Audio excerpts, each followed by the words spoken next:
delegates, brothers and sisters, and to all my cousins. As deputy leader, I feel privileged in having the opportunity of introducing our next speaker. We are at a point in the evening's activities where we can take the time to recognize someone who has made an allegiance to this country worthy of note and reflection. A Barclay Institute and McGill graduate who has demonstrated her legal expertise both locally and internationally, and was called to the Bermuda Bar in January 1992. She received an honorary doctorate in education in May 2004, and in 2009 was made an honorary alumnus of Dalhousie. She has been integral to the political landscape since 1996, representing the Progressive Labor Party, and following the general election in November 1998, she was appointed as the first PLP Minister of Labor, Home Affairs, and Public Safety, leading to the award of the most effective politician in 2001 and the Best of Bermuda Gold Awards. This achievement was repeated in 2003. She has been appointed to several cabinet posts and assumed the finance portfolio exclusively in January 2004, succeeding her late father, the Honorable C. Eugene Cox, CBE, JP, MP. And she retains the Treasury portion of that portfolio as part of her present cabinet responsibilities. She and her father were unique in Bermuda and party politics, as both were ministers in the first PLP administration and the only father and daughter duo in Parliament. Without further ado, please join me in welcoming our Premier, the Honorable Paula A. Cox, JP, MP.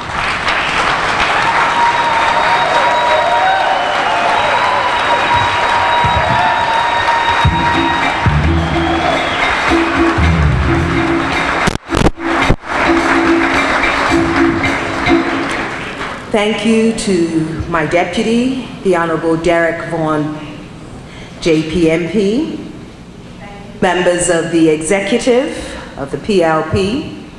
Thank you, members of the parliamentary group. Thank you, members of the party, and thank you, friends. To all of you, to my fellow Bermudians, and to all the residents of our wonderful island, let me say that I stand before you with profound gratitude and humility.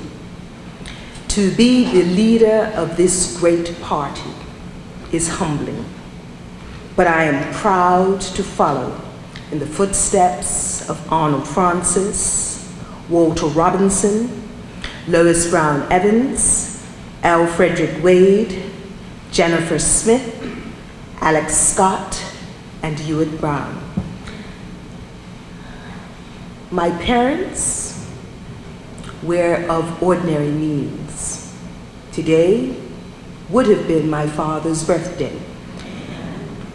And even though they had ordinary means, they had great dreams for my brothers Jeremy, Robert, and me.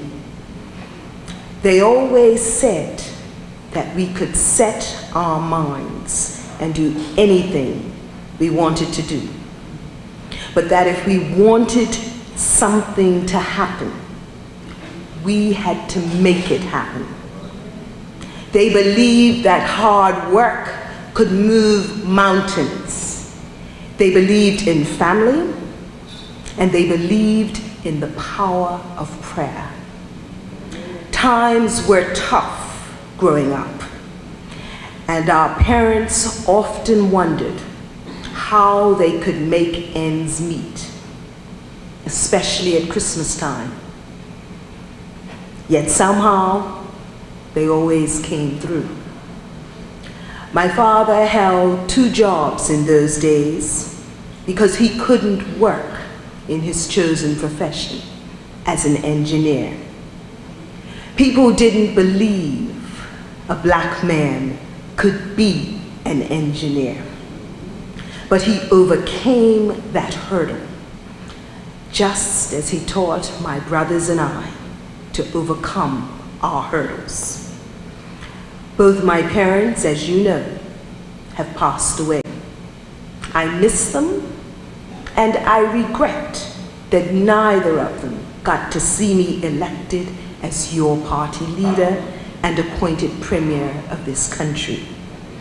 But so many of the dreams that they had for us, their children, have been realized. And I know they are looking down on us and the PLP family with pride. They are joined by many others of our party stalwarts who have gone on. The Clarkston Tankards, L. Frederick Wade, Ismay Phillips, Islo Wade, Keith Tucker, Dame Lois Brown Evans, David Allen, Paula Kamamafago, Nelson Bascom, and countless others. And I stand here tonight grateful for my upbringing and for having been given such strong family values. But my story is just one part of the Bermuda's history and one part of the PLP story. All of us owe a debt to those whose shoulders we stand on, to those who worked hard and fought hard to make Bermuda the great island it is today. And the Bermuda story is a special one which is why a sense of pride and patriotism is deep inside of her soul. I felt it when I was at the Olympics this year. To see the faces of our wonderful athletes and share their sense of national pride was truly awesome. That is how I want all our young people to feel, that each and every one of them can reach his or her full potential. While I was in London, Minister Blakely and I talked about our support of sports. I came away with a strong sense of commitment to celebrating our sports heroes and to ensuring that our government will do all it can to help the next team of Bermuda Olympians when they go to Rio de Janeiro in 2016. 5 years ago, we as a party pledged to work for Bermuda and for Bermudians. We have kept that promise because we have never stopped fighting to make Bermuda everything she can be. And we continue putting programs in place to ensure the next generation will be able to pursue their dreams. We are standing strong at a defining moment, a moment when our economy is still recovering and many of our people are feeling vulnerable. It is far too difficult to find jobs. The cost of living is high. Gang violence is a problem among our youth. The PLP government is addressing all these challenges, and we will not be hindered by the political sniping that seeks to distract us from the real issues.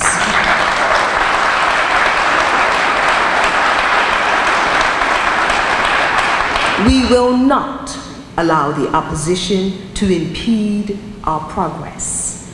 We will continue to work to improve the lives of every resident on this great island.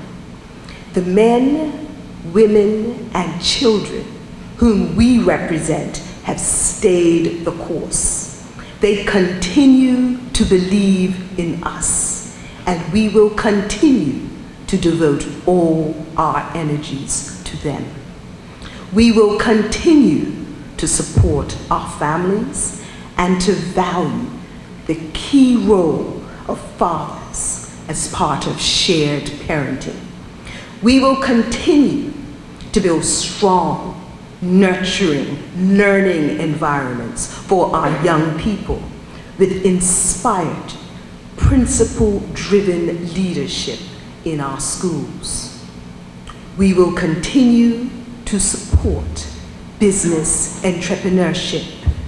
We will continue to recognize the value of artists, fashion designers, musicians, and dramatic performers. Bermuda's talent is awesome. We will continue to fight for the rights of workers, and we will go to court to defend those rights, even when we may lose, because we stand on principle. We will continue, we stand on principle, yes. We will continue to build new strategic partnerships and international alliances to respond to the challenges of the future. And we are committed to having a full-time regiment with a paid cadre of officers and to move away from mandated conscription.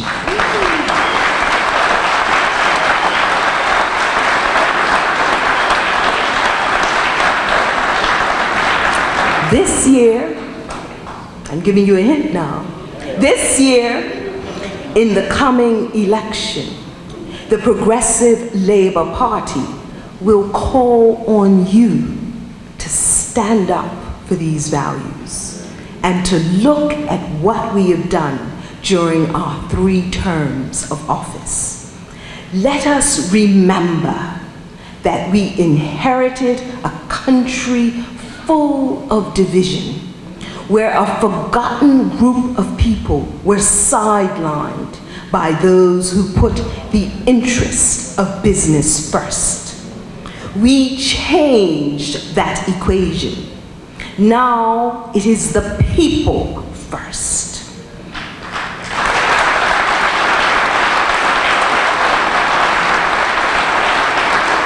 Yes, yes, indeed, we have more work to do. That is why winning this election is so urgently important. And that is why we will win this election.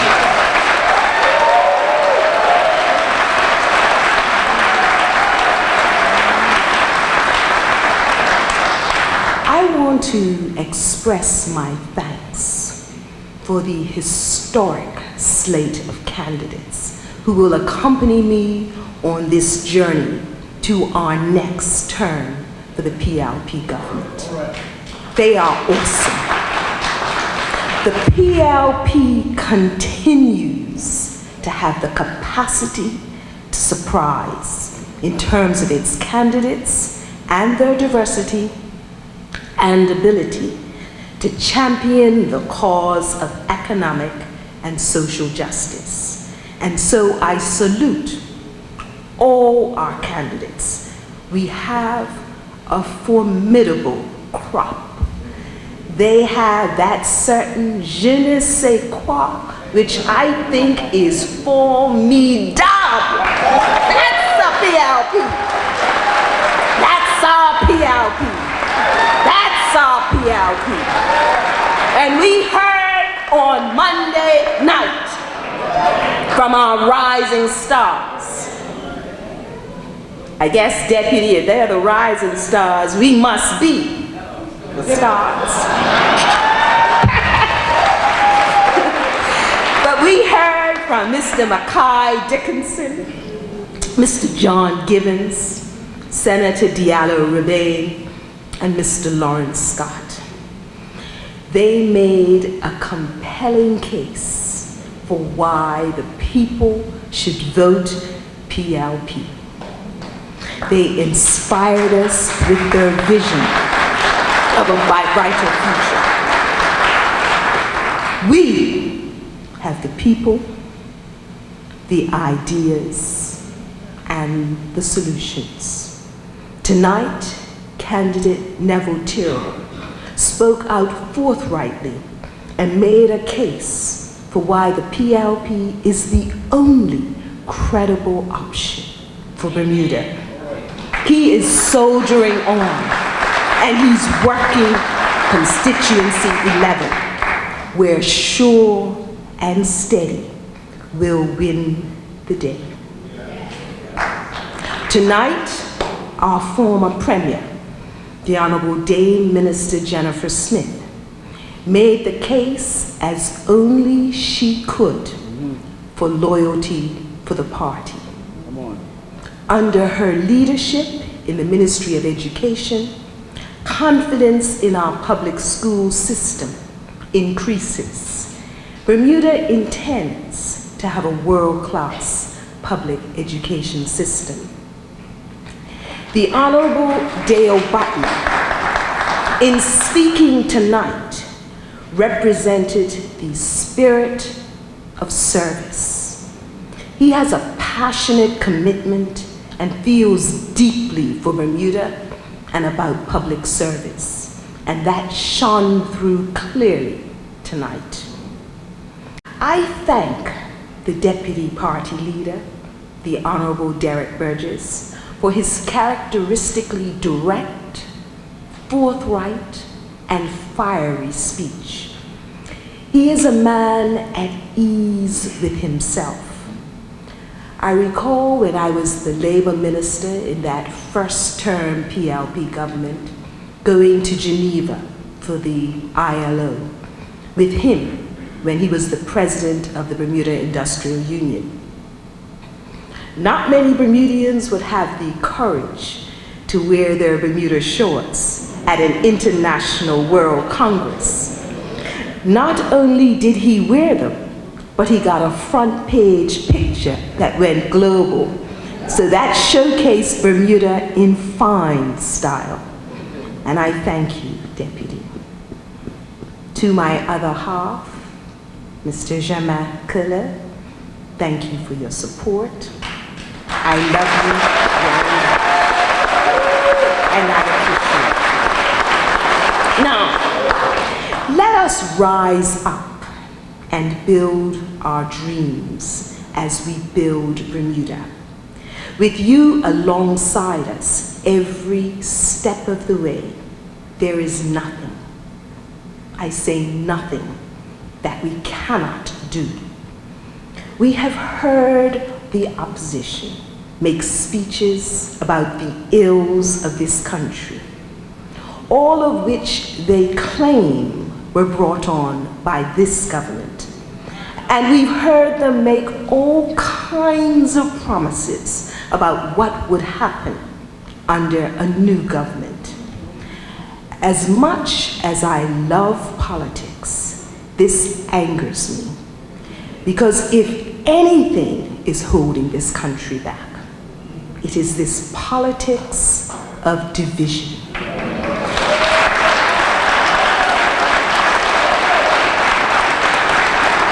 It is the lines that are constantly drawn in the sand that waste the energy that should be used to stir Bermuda through these challenging economic times and on to the greatness that is our destiny. The next election is going to be about a choice between two very different philosophies. On the one hand, you have a PLP that believes in investing in people and standing strong for Bermudians. On the other hand, you have a cynically renamed UBP that offers no real ideas and no real solutions to meet our challenges. Come on now. They don't get it. They say widen the economic empowerment zone so that those who used to benefit will continue to benefit. We say those who need help should get it in a targeted way.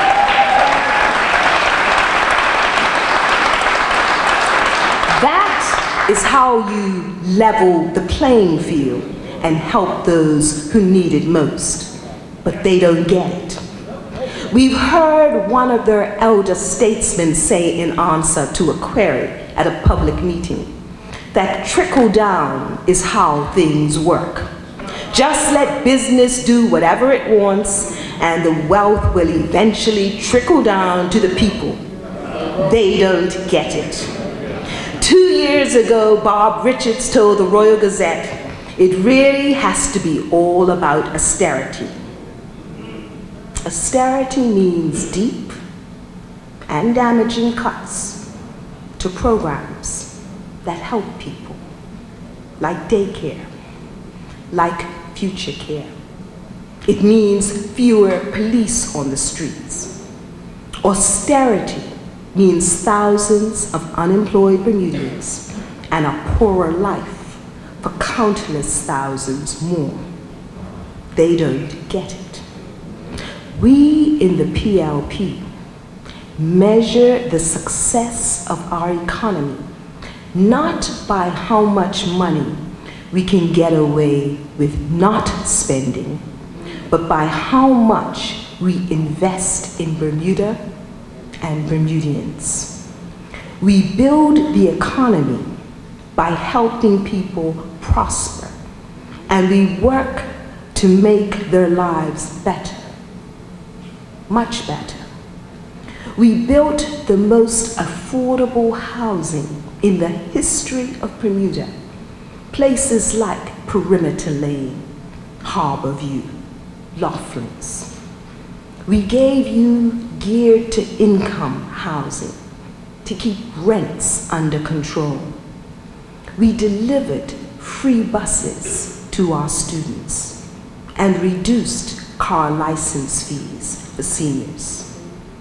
We introduced economic empowerment zones in Northeast Hamilton, St. George's, and Sands to support small businesses that are owned by Bermudians and are creating jobs for our people.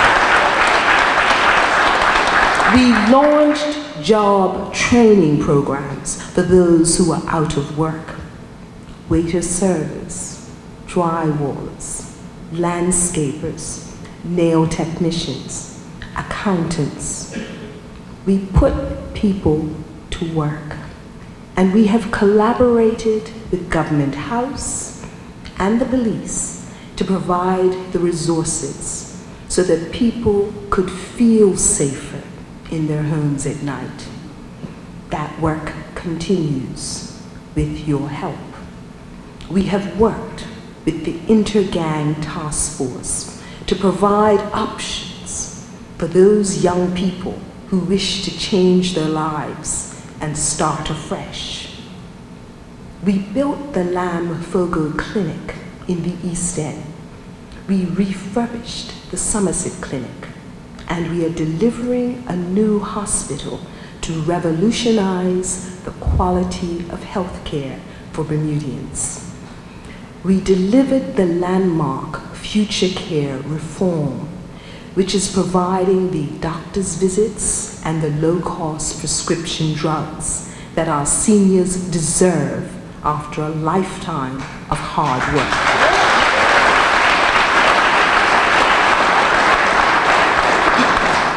And we did all this during the worst financial crisis since the 1930s.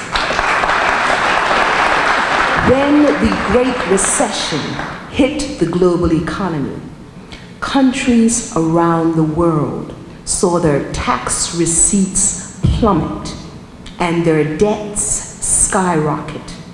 We and they had a choice to make between austerity and investment. as I have said, we chose to invest in our people. But here's what the opposition doesn't want Bermudians to know. We did it in such a fiscally responsible way that our debt has remained among the lowest in the developed world. The United Kingdom, the United States, and virtually every other developed country has proportionately doubled, tripled, or even quadrupled their debt burden. Unlike Bermuda, our record in office is historic in its achievements. But elections are not only about what has been done, they are about what will be done. They are about the future. People have a right to ask, what will we do to strengthen Bermuda's economy and the quality of life for Bermudians in the years ahead? And we have the answers. Instead of the OBA's discredited recipe of austerity, we offer visionary and innovative programs that will provide jobs and generate revenues far into the future. I call it a 10-point roadmap for recovery and growth. And let me tell you about these 10 points, because they're key to Bermuda's success in the future. Number one is creating jobs. There are many theories about the economy, but for most Bermudians, the only issue that matters is having a job. We're leading the way with our job retraining program. We've launched tourism and green initiatives. We have lowered tax rates and provided concessions in our economic empowerment zones to encourage new businesses and generate more jobs. We're starting a project to hire Bermudian companies to develop selected government-owned properties. This will launch a boom in the construction industry, creating jobs for unskilled, skilled, and professional workers. And there will also be new work for architectural design and surveying firms, offering even more opportunities for Bermudians. That's number one. Number two is continuing to develop Bermuda as an attractive place to do business. Recent reports from Business Bermuda confirm that people continue to see Bermuda as a viable market, and we are building on this foundation. Because of the PLP's tireless efforts, Link Bermuda recently announced it will create a first-class, island-wide, high-speed fiber network at an estimated cost of $70 million. This will allow Bermuda to speed up its economic development and create both short and long-term jobs. On Monday, I met with the Mexican Honorary Consul, in fact, and Consul General, who wishes to expand the relationship that grew out of us entering into a tax information exchange agreement. Mexico's economy is growing rapidly, and its people are becoming tourists at a record rate. They see Bermuda as a great tourism destination, and we will capitalize on that fact. Last week, I visited the Middle East, and I saw how great wealth can be used to build and rebuild domestic infrastructure. But I also saw two very different strategies in the region. In Dubai, I saw a financial services center that was built overnight, a country of wondrous sights, but with an offshore financial center, a country where free zones have been used to firewall that financial center from the law and culture of the emirate, to bring certainty to those looking to conduct international business. And the add-on of a gaming element may inspire more interest. Number 4 is to improve public safety. We are already making good progress on law enforcement as we strengthen the partnership between Government House, the police, and the government. This is complemented by the work being done on the social policy side with the Inter-Gang Ministerial Council, chaired by Minister Glenn Blake. While the police focus is on enforcement, the social policy side is on the key to prevention. Our progress is real, and it can be measured. The public's community satisfaction has been trending up for the last 3 years, and all crimes, including firearms incidents, have been trending down. These are trends we intend to see continue to improve. Number 5 is education. Bermuda is working to have a world-class public education system that will prepare our young people to compete in the technology and information-based economy of the 21st century. We're not there yet, but we are developing the programs and policies that will give our students the positive learning environment they need. Strong, principle-based leadership is key. Our principals need support. Community that includes parents, social agencies, and the Ministry of Education. As a result of the Education Ministry's family-friendly policies, we have already consolidated and located some preschools on the same sites as primary schools. This will continue. This provides for a seamless transition for students to different school levels and allows parents to have children of different ages on the same site, which can make their lives so much easier.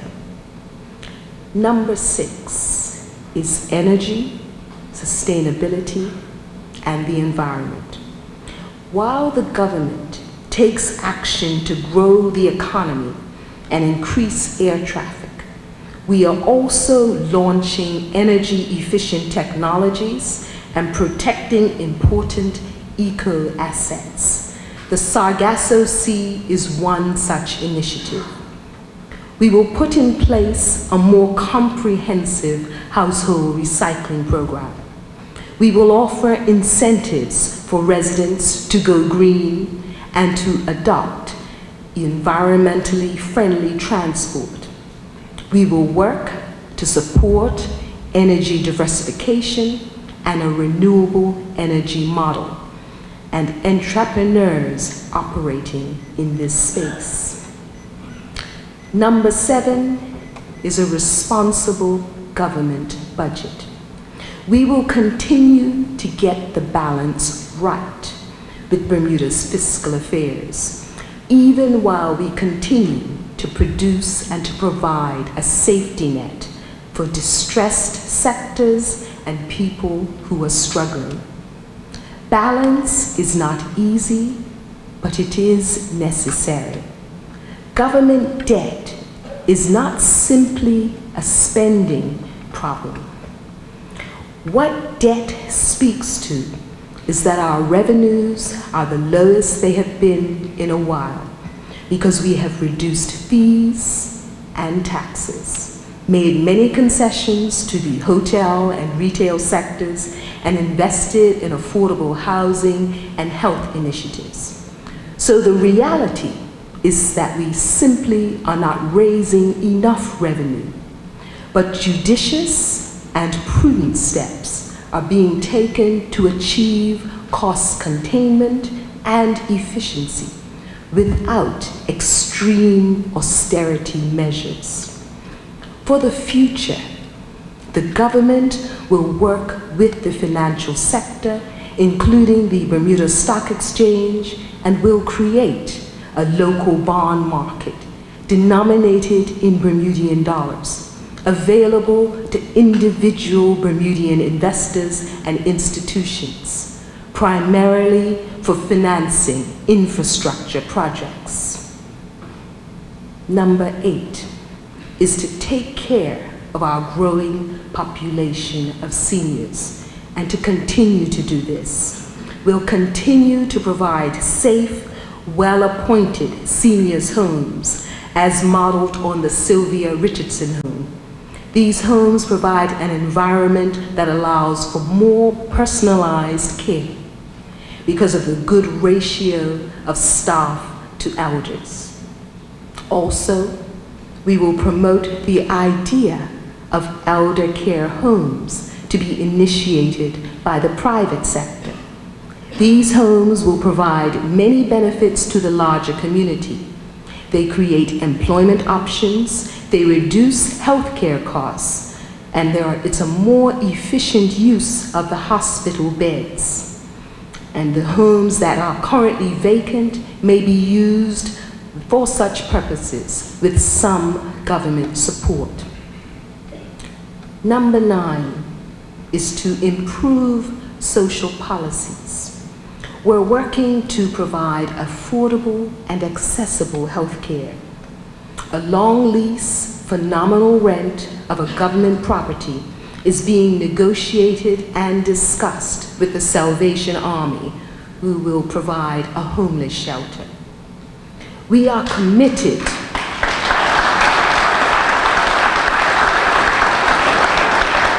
that is smart power, and it's leveraging government assets for minimal government expenditure to still meet social needs. So I thank you for applauding that government initiative.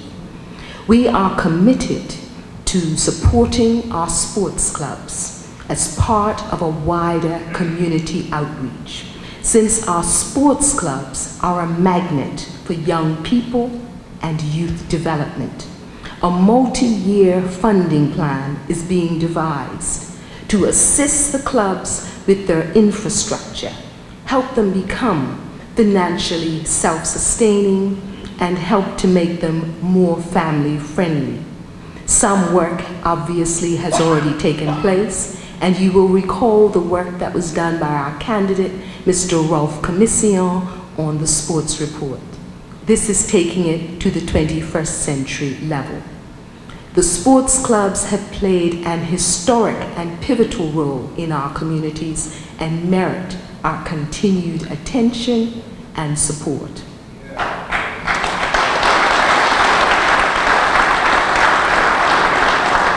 And finally, number 10 is improving infrastructure to create economic opportunities for Bermudians.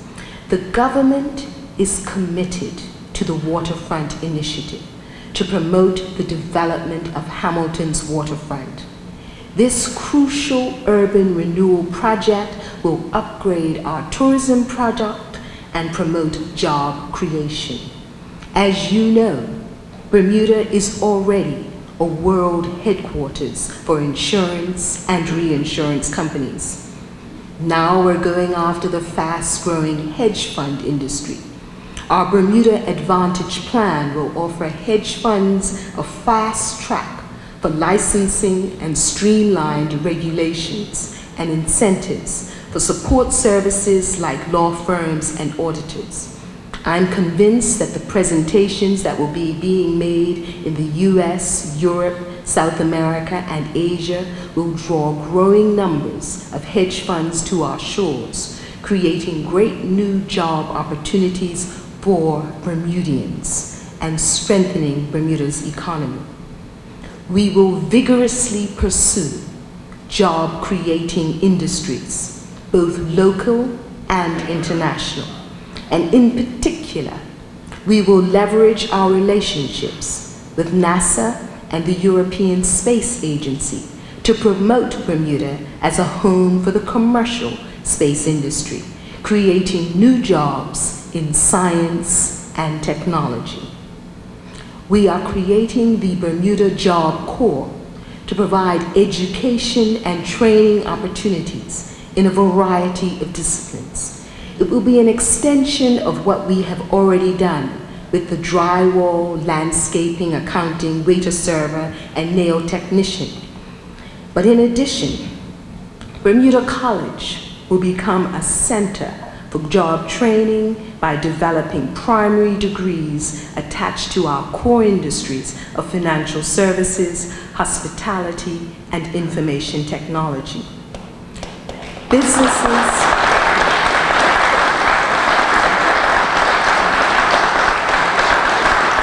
Businesses drive growth, so we're taking steps to reduce taxes and cut red tape. There is much before us that we plan to achieve, but we're going to be tested. The opposition is hoping that this test will weaken your resolve and that you will lose faith. But in the coming election, I ask you to rise up together and stand strong with your fellow Bermudians for the party that has stood strong for you.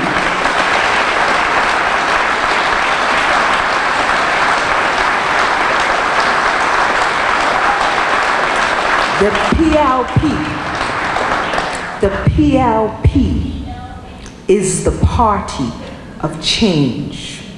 From our country's inception, we have fought for Bermuda's social, economic, and political transformation. We have led Bermuda with vision, confidence, and purpose through a period of great crisis and change into the 21st century. Each of our speakers, in their own inimitable way and style, took you through the PLP journey, and you heard that next year we will celebrate our half century.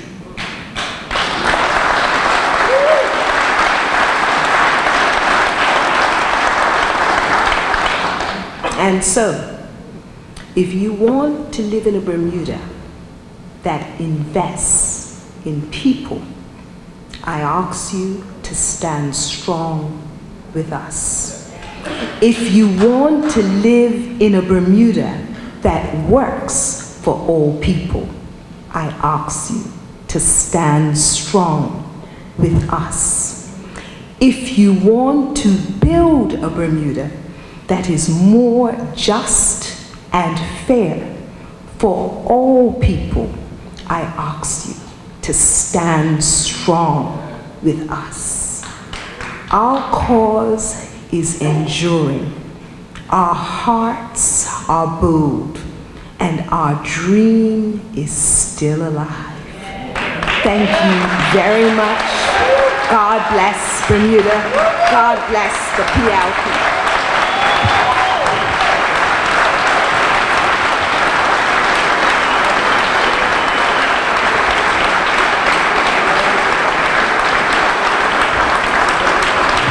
Thank you.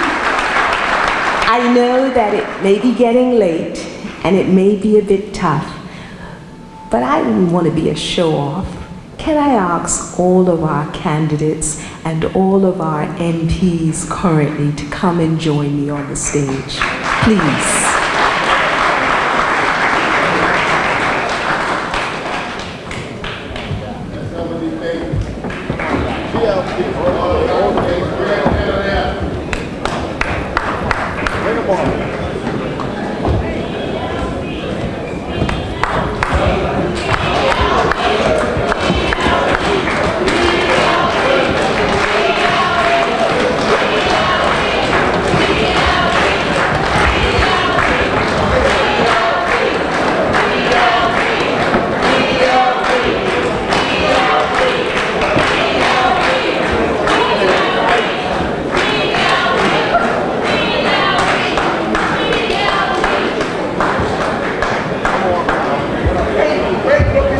Give a rounding applause. This is your team.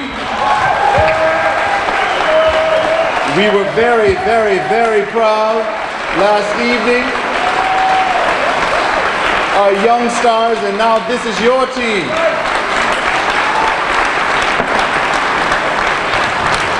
They're all young for you. And as we conclude our program here today, I'm going to ask them just to remain up here on the stage. I just want to remind you that we certainly thank you for coming out this evening, and we hope that you enjoyed yourselves as you listen to the powerful messages here tonight. We'd like to thank our party leader and premier. Give her a rousing round of applause.